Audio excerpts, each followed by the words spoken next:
It's just the fact that society looks at sensitivity not in a way of disgust, not in a way of rebellion, but in a way of fear. Talking shiitake. We're not talking about the mushrooms. We're talking about Hello, everyone. Hello, hello, hello. What's up? What's up? What's up? Welcome back to another episode of Talking Shiitake, where I put in my unnecessary 2 cents on life, gossip, and random topics that just please me or irk me. If you do not know me, hi, my name is Sin. But if you do know me, i.e., friends and family, how the hell did you find me? How did you do that? A couple days ago, I watched a commentary video, and there was a video that they shared. It was a TikTok video, and it was about a woman who asked for like TLC, tender loving care, but it backfired on her by her ex and as well as her family because it is seen as being too sensitive. So I'm going to talk about today's topic. Being sensitive does not mean that you are weak. Let me paint you a picture. Boom. When I was a child, I took a lot of things. I don't take a lot of things to heart now, but when I was a child, I took a lot of things to heart. Was it as bad as it was like me now?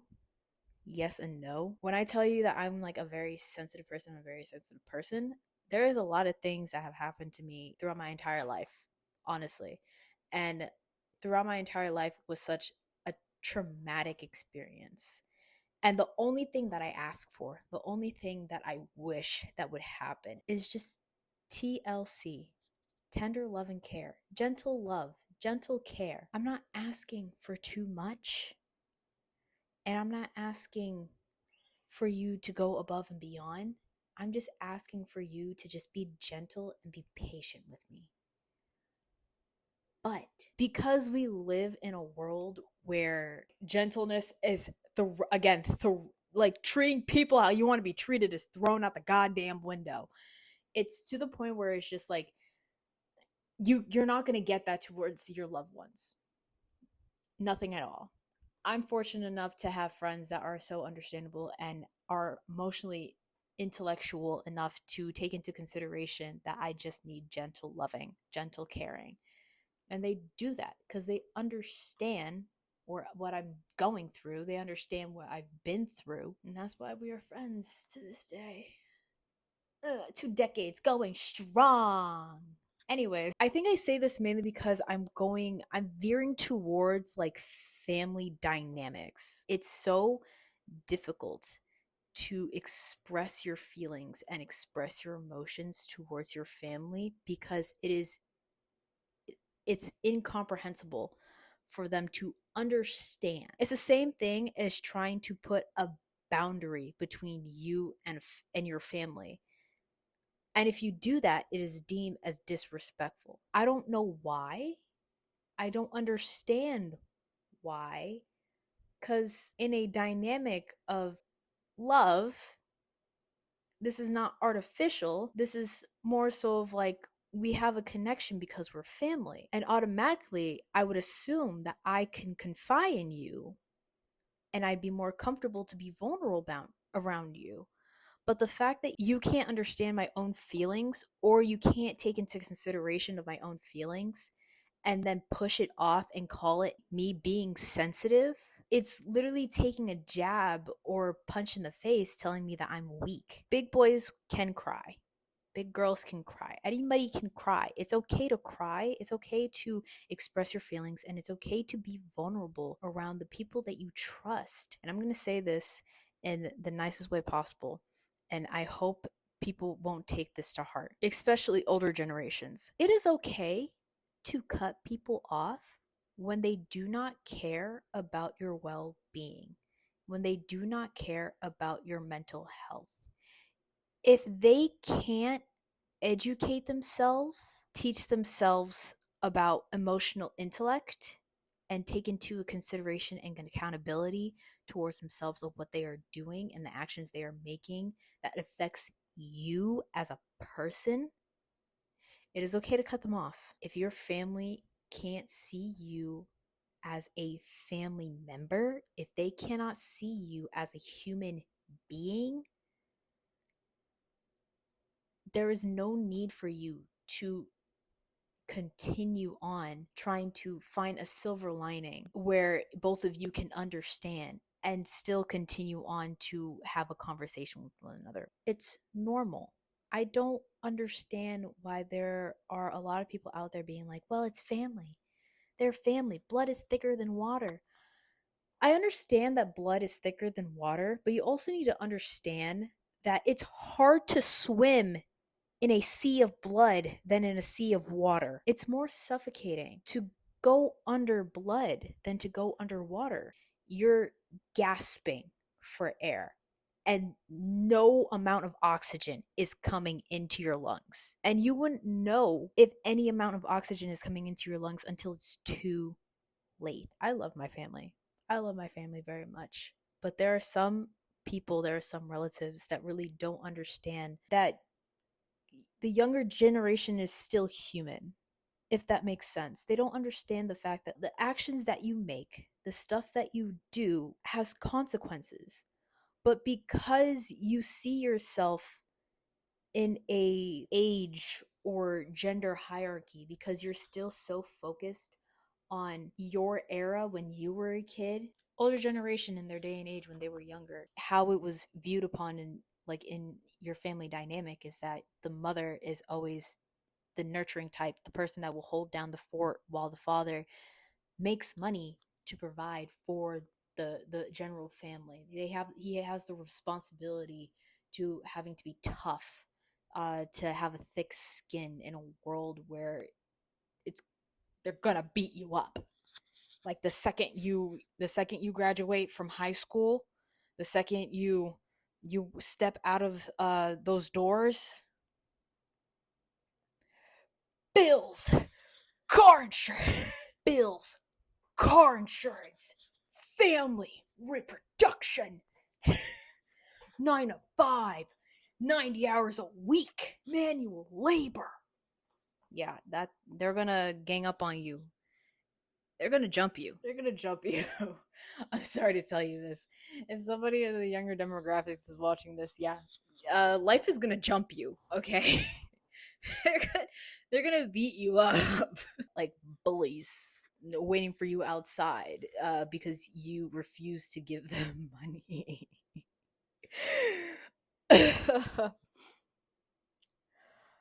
Oh my goodness, what was I talking about? In a mindset of like in your youthful age, you're going to follow their steps and what they did and their responsibilities as a binary person. And then you try your best to make a role model of yourself for the newer generation so they can follow your own steps as well, and it progressively becomes something of like a generation type of responsibility or generational type of like, this is the way of being an adult, this is the way of life. And it's like, it doesn't need to be that way.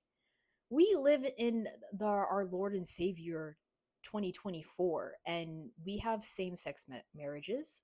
We have people who use they them pronouns. We have gender fluid people.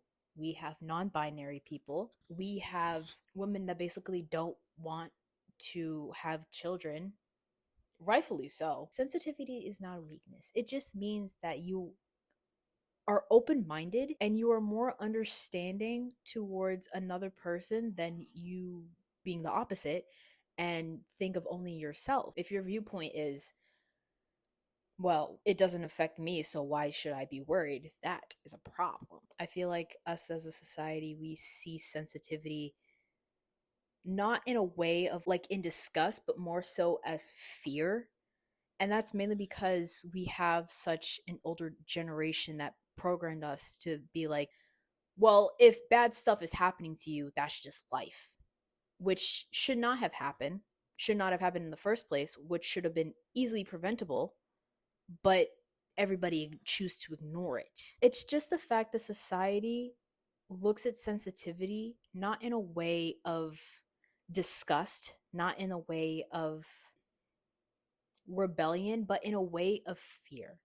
Because again, as our generation keeps growing and evolving, the older generations are still held on to the ages when they were younger, and they were never given the okay or given the green light to express their feelings when they were younger. Also, another thing too, they're afraid that they're being retaught in reverse, in a mindset of like an older generation. We were a full adult and you have children.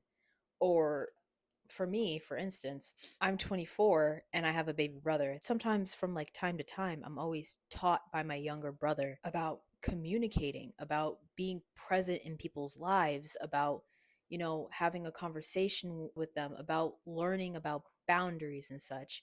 There's one time my baby brother, I had like a FaceTime call with my baby brother, and he was like, Cynthia, why do you call me Tonton? I was like, well, I call you Tonton because dad called you Tonton. So I call you Tonton as well. And he's like, but mom calls me Toto. And I was like, well, your mom calls you Toto because that's how she nicknames you. Me and dad calls you Tonton because your full name is Anthony. So we call you Tonton, little Tonton. And he's like, I don't like that nickname. I was like, if you don't like that nickname, I can just call you Anthony. It's okay to call you Anthony. And he's like, no, I still want you to continue to call me Tonton. Going back to like the older generation, but I'm still giving like the example of like being communicative and open minded by the fact that like if my baby brother just did not want to be called this, it's okay for me to literally say, hey, if you want me to call you Toto instead or Antoni, like I can do that for you. If that's okay with you, I can do that for you. It's I'm not going to look at him and be like, that's pretty disrespectful considering I'm older than you and you're telling me that I can't call you that no more. Like what am I supposed to do? I'm not I'm not going to do that.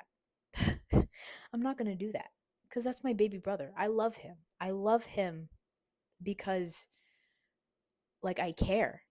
I see this as like a good example of being like the younger generation teaching the older generation how to be open minded. And when I'm telling you open mindedness, I'm telling you it's okay to be vulnerable.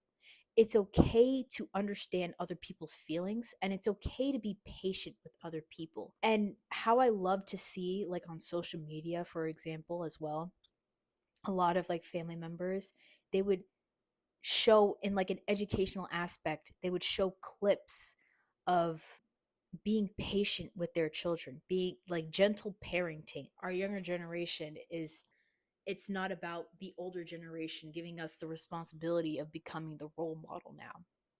It's the younger generation now teaching the older generation about the responsibility of being an adult now,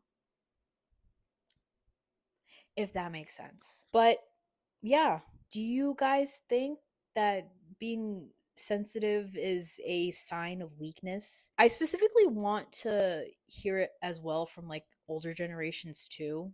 Do you think that like the younger generation is really teaching us how to be open-minded when it comes to being vulnerable around others, or being in depth and learning how to process emotions? I'm just curious. This is out of curiosity. You don't have to. But yeah, that is all the shiitake that I have to shiitake. And I hope everybody is filled with abundance, happiness, and wealth. I will see you when I have the chance to see you.